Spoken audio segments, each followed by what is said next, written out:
first, let's start off with Harry Winks from Gary Jacob at the Times, and he says Harry Winks opted against pushing for a move away from Spurs this summer. Tottenham are open to offers, but the club's £40 million asking price discouraged Aston Villa and Everton from pursuing their interest. I mean, yeah. 40. Who's going to pay 40 million for Harry Winks? We were talking about 15, 20 million, saying that's like the max we're going to get for him. And little do we know, they splashed a 40 million price tag on him over the summer. No wonder he was nowhere near close to moving over the summer. When we talk about, the hierarchy holding us back, this is the kind of stuff we're talking about. 40 million was never going to be the price for Harry Winks. Look, I'm all for him believing in himself and wanting to fight for his place. I got no issue with that and him wanting to stay. But if Spurs are open to sell him, Nuno's open to sell him, you got to give a realistic price that people are looking to buy, because Winks is nowhere near worth a 40. Maybe he was worth it a couple of years ago, but now he's not worth 40 million, nowhere near. And he could have easily got him out the door for less, and then freed up a space in the centre for a bit of a player to come in and be an upgrade. And now, with Winks' display yesterday, that was a real disappointment in terms of, we thought he was going to start the season looking to make a difference and get back to the Winks where he was, going toe to toe with Real Madrid and that kind of stuff. And now that performance on Saturday really put a dampener on what his prospects again after this season, after what was a promising display in the Europa Conference. But we all know in the Conference League, it's easy to have a good display there. You have to do it in the Premier League if you really want to get into Nuno's plans, and he didn't do his chances any good on Saturday. Yeah, 100%. And how many times have we seen him put good performance in against average opposition? Cast your mind back to last season, Carabao Cup, Europa League, even scored from the halfway line in the Europa League. I mean, he was putting in good performances against average bog standard opposition, and any time he comes up against anyone of note, really, he puts in a shocking performance especially last season. And there was a rumour, was it last summer or the summer before, that Man City were interested in paying 40 million for him. I mean, everyone laughed at that time. So I mean, if you're comparing Winks now to what he was then, he's dropped down so many levels since then, because at least then you would think, all right, say he hasn't been that bad for that long, but now it's just an extra year onto that. He can't be valued at 40 million. He has to go out the door for at least 15, 20 million tops. Yeah, absolute tops. We're talking about refreshing the squad. He's unfortunately, even though he's at a young age, he's been part of the squad now since our last season at White Hart Lane. He was part of the squad when he scored against West Ham that season. So that was when he first broke into it. So he's been part of the squad for a good 5 years now. 5 years, and if he hasn't nailed down a starting place by this point, it's unlikely he ever will. And I think it's also not only that. Not only has he not nailed a starting place with his performances, but he's also got this sense of, I feel like he's got this sense of entitlement that he deserves more minutes than he generally shows he deserves. And I think it's contributed to some sort of this attitude towards Winks, where I feel like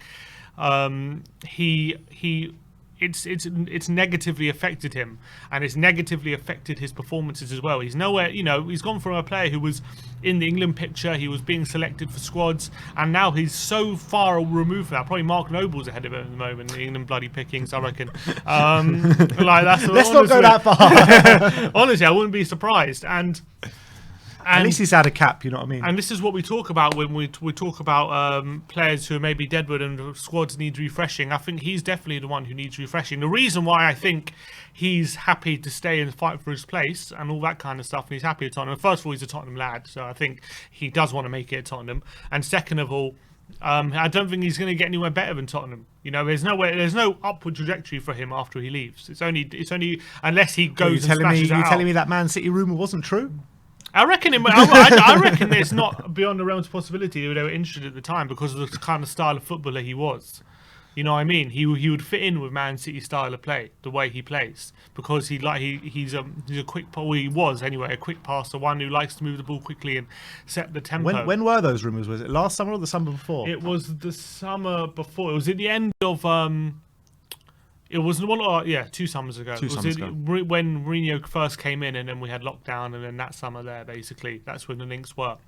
When he actually had a pretty decent end of the season, but so I can understand why he wants to stay, but I feel like he doesn't fighting anymore for his place. He talks the talk, but he doesn't walk the walk ever with Harry Winks, and that's the thing with him. Yeah. I can't remember the last time against in the Premier League anyway. He literally had a game where he's setting the pace setting the tempo of the play, switching play really quickly on on a sixpence onto the wing back's foot or the winger's foot, or doing a through ball, or even getting a shot on goal. Just there's nothing like that from Winks. So that when we talk about moving on players who are the deadwood, he's unfortunately falls into that category because he's been here for so long and it's gone stale for him. That's the thing. That's why it's so good and so refreshing to have Skip there, because he's a player who's got that freshness about him, and who's so happy to be in the squad because he's a youth player, and he's got that hunger about him. That's the main thing with him. He seems to have lost that hunger. He doesn't have that. He had that when he first broke in, but he just doesn't have it anymore. That desperation to impress the manager and fight for his place in the team, it just seems to have gone. And at 25 years old now, Yeah. you know, he's not a spring chicken anymore. Definitely I know not. he's obviously not old yet, but at 25 years old, you need to be playing consistent football. And he needed to have been playing consistent football for the last 2 seasons as well, to be honest. So, I mean, his stock is just getting lower and lower, in my opinion, as the seasons go by. At 25 years old, if you're not playing consistent football, and when you do come in, you're not playing at a high level, I mean, what are you really doing? The most damning thing for Winks is that Skip's ahead of him, and he's just gone out on loan. Yeah. He's just been out on a loan. Winks has been part of the squad for 5 years, right, in the first team, battling for his first team place, being called up for England, and yet Skip has gone on loan one year, and he's already ahead of him. That is the most damning fact of Winks' Spurs career. The fact that not only was Skip ahead of him, he's way ahead of him in the pecking order just after a year loan deal. And that goes to show how much Winks has regressed in the past couple of years. And that Skip, Skip should be fighting for his place right now. Skip should be in a battle with Winks for that spot in midfield. And Winks, if he had any sort of ambition or any sort of a fight about him, should have been starting the season in the team and being the senior player at 25 years of age, England international. Yet Skip comes straight back from a loan and is straight back in the team. And is not only straight back in the team, he's well ahead of Winks in the pecking order. And that is so damning on Winks. I completely agree. And I think all of us could have called that as well when we were all getting excited at the back end of last season, over the summer, with Skip coming in back into the team from his loan at Norwich. And also when Winks first broke into the England team, we hardly even heard of Calvin Phillips. You know what I mean? They're exactly the same age. Now Calvin Phillips has solidified that spot in the England squad, and Winks is nowhere to be seen. You know what I mean? There's these players, when Winks was coming through, you hadn't even heard of these Declan Rices, these Calvin Phillipses, and now they've all overtaken him, you know what I mean, by far, and quite rightly so. Well, Declan Rice made his debut. I remember when he made his debut, it was actually against Tottenham. He made his debut when they beat us in the League Cup 3-2 at Wembley, when Ayew did score a hat-trick or something, 2 goals. Anyway, Declan Rice made his debut at centre-back in that game, and maybe a couple weeks later, Winks is putting in that performance against Real Madrid. So he had a head start on all these players, and he's just been overtaken by everyone. By far. Because he's let himself go stale. It hasn't worked out for him, and that's why he was part of the deadwood that needed a refresh, because it's not working out here at Tottenham anymore. He's too comfortable. I don't know whether he's too comfortable or what the problem is at Tottenham. He's maybe just happy being a squad player at Tottenham, and he doesn't want to test himself being going for the first team or another team. But whoever it is, Winks, it's just not working out, and that's why we should have been prepared to take a lower fee this summer, because we knew it hadn't been working out for a while, and that's the thing. So for Levy to put a 40 million price tag on him is pretty ridiculous. It's nuts. It's absolutely nuts, and I think that when you look at this upcoming summer, I say upcoming, it's a long way to go, but the next summer coming. And Winks is going to be, if he wasn't at a crossroads last summer, he's going to be at a real crossroads this summer, because I can't imagine him fighting his spot back into the team. I imagine by the time the summer comes, he's still going to be deadwood. And if Levy is still around that same thinking, because the guy's contract, I think he's got 3 years left in his contract. Yeah. So, I mean, if the guy is still putting in these kind of performances, is Levy really going to still ask for that 40 million in this upcoming summer? Yeah, it shouldn't be. It was ridiculous to ask for it this summer. So next summer, I mean, we'll see how he performs over the season, but I'll be amazed. I'll be amazed if he ask for that kind of money next summer. 40 million is just a ridiculous price for Harry Winks. I'm sorry, it's ridiculous if that's true. It should be 20 million at the absolute top, seriously. Tops. And even that, you'd be lucky to get 20 million last summer, to be honest. So though I can't believe he was asking for 40 million. Someone like Dele Alli, I can understand, because you just know that with what he can offer, what he's done. But with Winks, it's always been promised with Winks. It's always even that that Real Madrid performance was brilliant. But it's not like he performed. What about second half against Barcelona as well? Yeah, I mean, look, that was great as well. But like, it's not like that performance against Madrid, he did that for a whole season. He did that for one game, and then was like, okay, this is what he can do. We saw what he can do, but we've never seen what he can do on a consistent basis. So that's we're charging a price for a player that's purely based on a few games of what he can do at his best, but never shown it consistently. I think it's unfair. I think that when he came into the team for the first year or two, he did show quite a lot of potential consistently. There we go, I thought. Potential. Yeah, potential. Not consistently. I think it was consistent in the first 1 or 2 years, and then after that it was just dross. But I think under Pochettino, the early signs of Winks were definitely very good, and we all thought we had a player on our hands. We did. We never saw those Madrid performances consistently. Okay, fine. Not the levels of Madrid and the Barcelona games, but we did see high level of performance. Decent level. I think. If that Madrid performance was like an 8 or a 9 out of 10, he was maybe consistently getting 6s, basically. There's a reason why you backed him till very late. Because I could see what he can do, and I think he's got a lot of. I do think he's got a lot of potential. That's the operative word, potential. I know what he's good at, and I know his qualities, and I can see what he can do. And when people call him useless and he's not good at anything, blah blah, and that's what I took issue with. But to be honest, for the last 6 months, he's been nothing short of disgraceful. I completely agree with that. And there were times where he was getting into the England squad, when he was first breaking into the England squad, getting a starting role as well. Yeah. There were fans, I remember there were fans saying, even pundits that were saying, Harry Winks is brilliant. He offers something in that central midfield that no other England player offers and stuff like that. He still does. I don't think that England, he has different skill sets to other England players. And, people were getting excited about him around the whole country, not just at Tottenham. And then he just fell off a cliff, just literally fell off a cliff. Because he never improved. He never consistently put in a level performance that we saw at his we saw at his best. Those top level performances are so few and far between from Harry Winks, really few and far between, and that's the truth.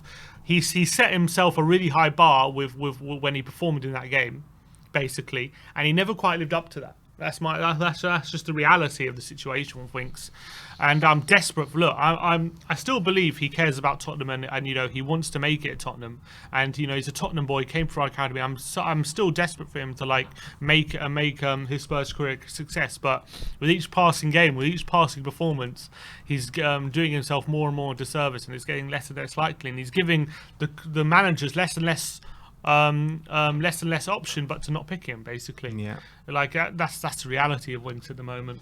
It's true. It's true. And the guy's on 50 grand a week at Spurs. Does he get that anywhere else? Yeah, probably. Because if you're paying 20, even if you're paying 20 million for him, you're probably giving him 50 grand a week for an England international. That's just the reality of the Premier League. Stealing a living, 50 grand a week. Yeah, but he'll be getting that. He would be getting that because he's come from Tottenham. If whoever he goes to will probably be happy to have him because he's Tottenham playing the international, all these kind of things. So for sure he'd get 50. I don't think he'd get much more than that unless he earns it. But yeah, 50 I think he would get. Well, anyway, we're just going to have to see how that one plays out because we're stuck with him till at least January. And probably till at least next summer, and then even then probably Levy's going to command too much of a fee for him anyway. But to be fair, just to give Winks a bit of a defence, not that he deserves it for his performances, but I think on the conditions for him on Saturday, for his position, it didn't make sense for him being in the team. It just didn't make sense. I said on Saturday, I didn't want to mark the players down too much on it, and I thought Nuno got it completely wrong. And I put the majority, if not the full blame, on Nuno for the weekend. Yeah, because with Winks, with 3 defensive mid, if you put Winks in the middle next to maybe a more creative player and Højbjerg, maybe that's something that's a platform for him to play in and something he can do. But you put him on the left hand side, that midfield free, that was and you're tasking him for a role he's not especially comfortable with usually, and you don't give him any options as well for ahead of him. It's always going to be very difficult for him to do that role, and that's why he struggled so badly. But I think for me, it's not necessarily on the ball quality on Saturday that disappointed me. It's just the way he was closing people down and making tackles and that kind of stuff. That's what really annoyed me. backing out of challenges and all Backing that out kind of challenges, stuff. but, You know what I and mean? just felt like closing people down, like closing crosses down. He was late to the ball, lazy, and there's a reason he was the first one to be taken off. Yeah, definitely.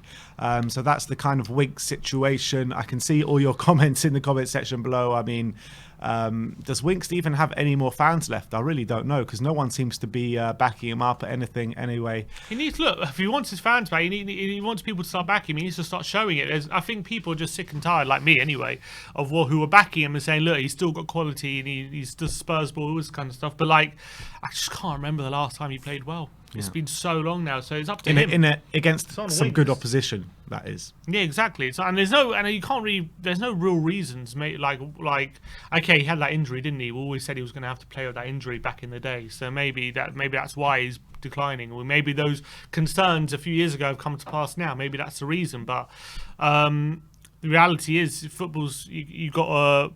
It's not like a charity or anything. You can't just play players based on sentiment. You've got to prove it on the pitch, and he just hasn't.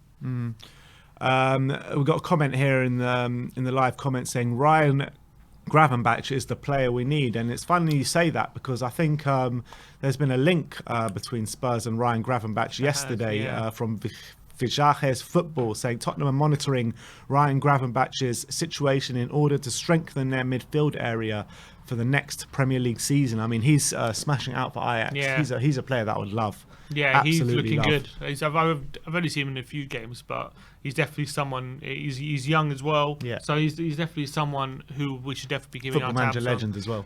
So for sure, if it comes January and if or in the summer, and it's an opportunity for us, we should definitely take it. But then again, with Sarr coming in, is not so. And Sarr is very versatile though. Yeah, but Sarr's young. You've got Skip, who's also young. Højbjerg is also only he's like 26, so he's still going to be a fixture of the team. So it's going to be difficult for us to sign in many centre mids and them to come into the team.